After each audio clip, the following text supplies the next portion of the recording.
जय हिंद स्टूडेंट्स। आज की क्लास में match the heading type questions cover करूंगा। इसकी रिक्वेस्ट आप में से काफ़ी लोगों ने ही ऑफलाइन क्लास में मुझसे करी थी कि पढ़ाते टाइम तो कंसेप्ट समझ आ जाते हैं, देन फिर क्वेश्चन करते टाइम भूल जाते हैं। तो आई थॉट कि इसका एक रिकॉर्डेड लेक्चर हो तो आपको जहाँ प्रॉब्लम हो आप इमीडिएट देख सको। अब ये जो मैंने वीडियो आज लेक्चर रिकॉर्ड करने वाला हूँ, इसमें आपको साथ ही साथ मैं स्टेप्स भी बताते जाऊँगा। लाइक किस step, like let's say step number first, तो स्टेप नंबर फर्स्ट को फॉलो कैसे करना है साथ ही साथ मैं आपको ये भी बताता चलूँगा। एंड देन स्टेप 2 3 जो जो स्टेप्स होते जाएंगे उन्हें कैसे कैसे फॉलो करना है वो सारी चीज़ें भी मैं आपको आज बताते चलूँगा, जिससे किसी भी टाइप का कोई भी कंफ्यूजन ना रहे। तो स्टार्ट कर। तो सबसे पहले जो चीज आपको करनी है वो है कि do this question type at first, कि इस टाइप के जो क्वेश्चन होंगे इनको सबसे पहले करना है। ऐसा मैं क्यों कह रहा हूं तो मैं आपको बताऊं कि जब आप इस टाइप के क्वेश्चंस को पहले करेंगे तो आपको एक आइडिया लग जाएगा कि किस टाइप की इंफॉर्मेशन किस पैराग्राफ में है। जब आप लोग स्किमिंग करते हैं तो मैं आपको क्या सजेशन देता हूं कि साइड में यहां पे हिंट मार्क कर लिया करो। मैं आपको बोलता हूं कि साइड में यहां हिंट मार्क कर लिया करो, राइट। अब साथ ही साथ मैं आपको यह बात भी बोलता हूं कि हो सकता है ये हिंट करेक्ट है या रॉन्ग है, आपको उस बात की फिक्र नहीं करनी है। लेकिन अब जब आप इसकी बात को श्योर हो जाओ कि हाँ यही हिंट है, तो ऑब्वियस सी बात है आपके आंसर आने के चांसेस ज्यादा हो जाएंगे, आपका आंसर और क्लियर आएगा। इसीलिए रीजन है कि मैं आपको बोल रहा हूं कि इस टाइप के क्वेश्चन को फर्स्ट करना। जब मैच द हेडिंग टाइप के क्वेश्चन हो ना, इनको बेटा सबसे पहले सॉल्व करना है। And that is the reason कि हिंट जो आपने गैस की थी ना, वो हिंट श्योर हो जाएगी, क्योंकि एक पैराग्राफ के लिए एक ही हिंट हो सकती है एंड एक ही हेडिंग भी हो सकती है, राइट। तो जब आप श्योर हो जाओगे कि इस टाइप के पैराग्राफ में क्या हेडिंग बनेगी, तो वही हेडिंग आपकी क्या हो जाएगी, हिंट हो जाएगी। आगे और रीड करते हैं। By doing this you will have a chance to get the general meaning of a text as a whole. जैसा कि मैंने आपको कहा कि आपको एक जनरल आइडिया मिल जाएगा कि इस पैराग्राफ में किस टाइप की इंफॉर्मेशन गिवन है। This will help with the rest of the question. Same चीज जो मैंने अभी डिस्कस किया कि इस टाइप की जो चीजें हैं वो आपकी बाकी क्वेश्चंस पे भी हेल्प करेंगी। लेट्स से आपने यहां कुछ चीजें मार्क की, उसके बिहाफ पे हिंट डाली। अब हिंट श्योर हो नहीं हो वो अलग बात है, लेकिन जब आपके पास हिंट ऑलरेडी गिवन है मैच द हेडिंग के फॉर्मेट में, तो आई सजेस्ट कि उसे यूज करना है, राइट। कैसे करना है आगे आगे मैं आपको सिखाता जाऊंगा। Now check how many questions you need to answer.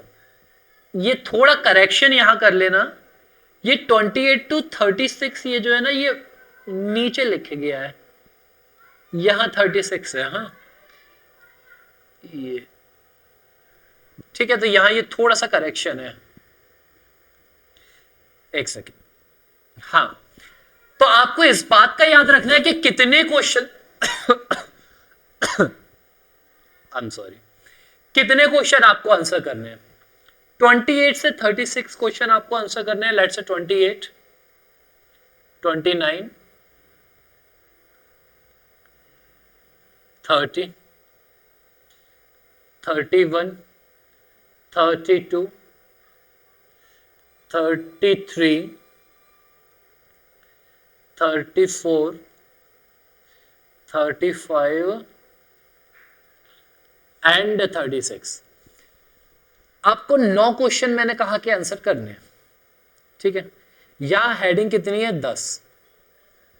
अब आप ये जो आपने टेक्स्ट अभी देखा वो जनरल का टेक्स्ट है, मतलब आईएलटीएस जनरल का टेक्स्ट है। अब क्योंकि यहां मेरी प्रायोरिटी ये है कि मैं आपको कंसेप्ट सिखा सकूं, इसीलिए मैंने आईएलटीएस जनरल का टेक्स्ट पिक किया है कि आपको जल्दी समझ आ जाए, क्योंकि वो इजी होता है। आईएलटीएस रीडिंग की, वो आईएलटीएस जनरल की रीडिंग इजी होती है। इसीलिए मैंने वो टेक्स्ट पिक किया है। तो हो सकता है आपके एग्जाम में जब आप एकेडमिक्स लिखोगे तो ये 11th और 12th भी हेडिंग आपको देखने को मिल जाए। मतलब मेनली ज्यादा होती है, 2-3 ज्यादा होती है जनरली। तो what I am trying to say कि आपको फिगर आउट करना है कि कितने क्वेश्चन आपको आंसर करने हैं। अगर 9 आंसर करने हैं तो 9 का ही जवाब देना। एक इंसिडेंट मैं आपके साथ शेयर करूं, एक बार की बात है। मेरा एक स्टूडेंट क्वेश्चन सॉल्व कर रहा था, like let's say 1 2 3 and the 4th and 5, 5 question थे। अब ये बात क्लियर मेंशन लिखी हुई थी कि आपको ए से लेके सी तक आंसर मार्क करने हैं, देन आपको ई आंसर मार्क करना है, डी आंसर मार्क नहीं करना था। क्वेश्चन नंबर फर्स्ट सॉल्व किया, करेक्ट गया, सेकंड सॉल्व किया, करेक्ट गया, थर्ड किया, करेक्ट गया, फोर्थ रॉन्ग हो गया, क्योंकि उसने क्या किया, डी पैराग्राफ फाइंड करने की कोशिश की, पैराग्राफ डी फाइंड करने की कोशिश की, जो कि हमें करना ही नहीं है। यहां हमें ई करना था ना। अच्छा, फिर ये ई टू एफ हो जाएगा। हाँ, देन ये एफ फाइंड करना था। तो ये गलती आप मत करना। अब इससे 2 नुकसान होंगे, आपका टाइम खराब होगा, साथ ही साथ आपका आंसर गलत आएगा। और दोनों ही चीजें आई एम एक्सपेक्टिंग कि आप नहीं चाहते, राइट? तो ये चीज चेक कर लेना कि आपको एग्जैक्टली क्वेश्चन कितने आंसर करने हैं, right? Now to the next point, do not use any answer more than once. Let's say कि 31 में और 33 में आपको लग रहा है कि 30A में जो आंसर है वो ए है, 33 में भी आपको लग रहा है आंसर ए है, तो ये चीज पॉसिबल नहीं है। या तो 31 में गलतियां कर रहे हो या 33 में गलती कर रहे हो। तो एक टाइप की हेडिंग आप 2 अलग आंसर्स में यूज नहीं कर सकते। इस बात का स्पेशली ध्यान रखना है यहां पे, राइट? अब हेडिंग्स ये जो आपको यहां मिलेंगी साइड में, ये ऑफकोर्स कंफ्यूजिंग हेडिंग्स ही मिलेंगी। आपको ऐसा फील हो सकता है कि एक हेडिंग 2 बार फिट बैठ रही है, और अगर ऐसा फील हो रहा है ना बच्चों, तो आपका आंसर गलत जा रहा है, राइट? अगर ऐसा हो रहा है तो आपका आंसर गलत जा रहा है। इस बात का ध्यान आपको देना है कि एक हेडिंग 2 क्वेश्चन का आंसर नहीं हो सकती, एक हेडिंग एक ही क्वेश्चन का आंसर होगी, राइट? तो इसका थोड़ा ध्यान देना है। हाँ, match information to the paragraph वाले जो क्वेश्चन आते हैं ना, वहां ऐसा हो सकता है कि एक हेडिंग 2 का आंसर हो जाए, लेकिन यहां नहीं होता। तो थोड़ा ध्यान से आंसर लगाना है, ठीक है, जब आप आंसर लगाने बैठो, राइट? नाउ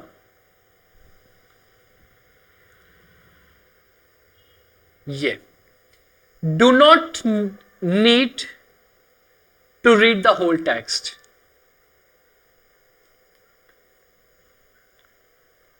पूरा का पूरा टेक्स्ट रीड नहीं करना है। मतलब अगर आप ये पॉइंट ए से लेके पॉइंट यहां लास्ट तक रीड करो और फिर कहो कि आंसर आ जाए, तो बेटा आप टाइम वेस्ट कर रहे हो। तो क्या किया जाए, ये मैं आपको नेक्स्ट स्लाइड में बता रहा हूं। उससे पहले यह बात समझनी बहुत जरूरी है कि अगर आप पूरा टेक्स्ट रीड कर रहे हो ना, तो आप आपका टाइम खराब कर रहे हो सकता है आपका आंसर गलत आए। तो पूरा टेक्स्ट रीड करने की जरूरत नहीं है आपको। मतलब एक आध क्वेश्चन में पूरा टेक्स्ट रीड करने की जरूरत पड़े तो पड़े, अदरवाइज पूरा टेक्स्ट रीड नहीं करना है।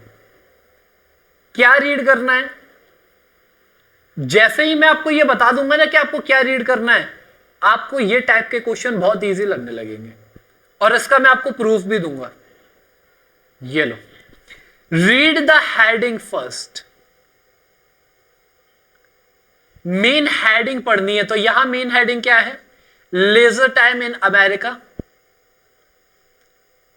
अमेरिका में लेजर टाइम, फ्री टाइम के बारे में इंफॉर्मेशन आपको अब आगे के पैराग्राफ्स में मिलेगी, राइट। देन जब आपको हेडिंग पता लग गई, then think about the topic of the text कि किस टाइप की इंफॉर्मेशन आपको हो सकती है। क्या इसमें आपको ऐसी इंफॉर्मेशन मिल सकती है क्या कि साइंस जो है वो काफी ज्यादा तरक्की कर रहा है, आज हम मार्स पे भी पहुंच गए हैं, आज हम चांद पे भी पहुंच गए हैं, क्या ऐसी टाइप की इंफॉर्मेशन इस टाइप के पैसेज में पॉसिबल है? ऑफ कोर्स नहीं है। और ये सारी चीजें आप कैसे कर रहे हो? सिर्फ और सिर्फ हेडिंग के बिहाफ पे कर रहे हो, राइट। तो आपको एक हेडिंग जब दिखेगी ना, तो आपको एक मोटा आइडिया क्लियर हो जाएगा कि what exactly I am going to read about, कि किस टाइप की इंफॉर्मेशन मुझे मेरे पैराग्राफ में मिलने वाली है। Then read the first, second and the last sentence of the paragraph. First sentence read करना है, सेकेंड सेंटेंस रीड करना है और लास्ट सेंटेंस रीड करना है, और आपका काम खत्म। फर्स्ट, सेकेंड और लास्ट के बिहाफ पे आपका answer most of the time आ जाएगा। 95% ऑफ द टाइम आपका आंसर यहां आ जाएगा, राइट। तो फर्स्ट लाइन रीड करनी है, इसका मतलब है ये रहा, यहां से लेके यहां तक ये फुल स्टॉप लगा है। देन सेकेंड लाइन यहां से यहां तक हो जाएगी, ठीक है। एंड देन थर्ड लाइन यहां तक हो जाएगी। कोइंसिडेंटली ऐसा हो गया कि इस पैराग्राफ में 3 ही लाइन है, तो वो ही फर्स्ट, सेकंड, लास्ट हो गई। अब जैसा मैंने आपको कहा ना कि मैंने इजी टेक्स्ट चूज किया है कि आपको समझ जल्दी आ जाए, तो इसमें 3 ही पैराग्राफ है। लेकिन अगर ज्यादा पैराग्राफ है, लेट्स से पैराग्राफ नहीं, लेट्स से ज्यादा सेंटेंसेस है, लेट्स से 7 सेंटेंसेस है, तो आपको क्या रीड करना है? फर्स्ट, सेकंड एंड लास्ट, और आपका आंसर आपके पास होगा। बाकी की ये जो इंफॉर्मेशन है ना, स्किप करनी है, पढ़नी ही नहीं है, कोई मतलब की इंफॉर्मेशन नहीं है, आपको सिर्फ कंफ्यूज करने के लिए दी गई है, ठीक है। तो इससे क्या होगा, आपको एक मोटा आइडिया लग जाएगा कि किस टाइप का पैराग्राफ है और क्या क्या इसमें डिस्कशन हो रहा है, राइट। ये कंसेप्ट पसंद आया हो फर्स्ट, सेकंड, लास्ट वाला, तो वीडियो को लाइक कर देना, और ऐसे तमाम कंसेप्ट सीखेंगे आगे, उसके लिए सब्सक्राइब भी कर दीजिए, तो आपको नोटिफिकेशन मिल जाएगा। नाउ देखते हैं नेक्स्ट वाला क्या है। Identify and underline the keywords with in each heading. ये जो हेडिंग्स है ना बेटा, ये हुआ, ये हुआ, ये थर्ड, फोर्थ, फिफ्थ, इसमें कीवर्ड्स मार्क करने हैं।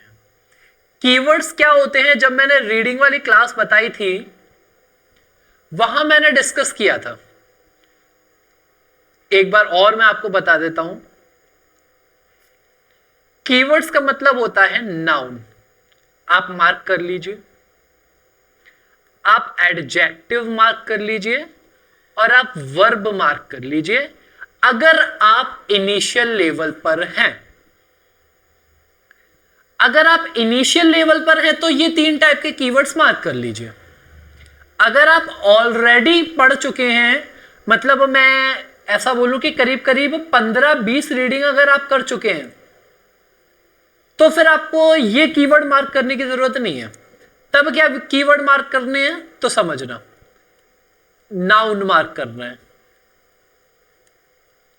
देन नंबर्स मार्क करने हैं, और साथ ही साथ डबल इन्वर्टेड कॉमा वाली इंफॉर्मेशन मार्क करनी है। कोई चीज बोल्ड में लिखी है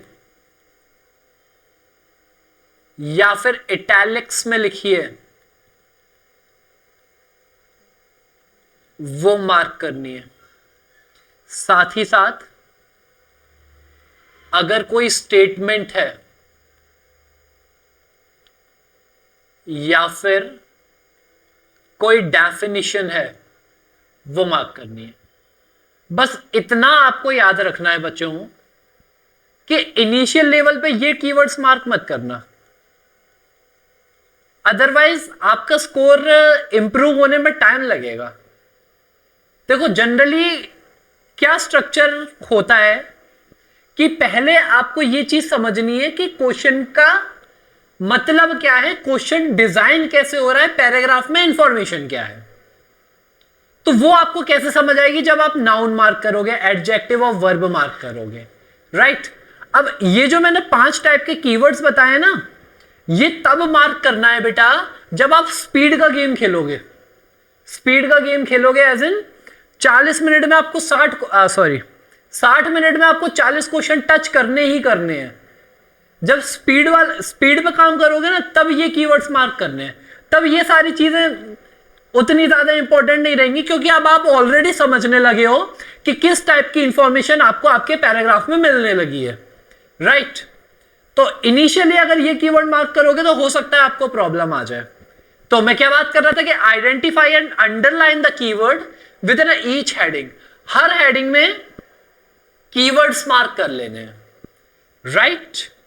नाउ इसके बाद जो चीज आपको करनी है that is try to look for synonyms और other words, paraphrase word in short, that have a similar meaning to words or a phrases in the paragraphs so that you can rule out the correct answer। अभी हमने क्या किया था last stage में, ये वाली stage में हमने क्या किया था, इसमें हमने कीवर्ड्स मार्क किए थे हेडिंग्स में।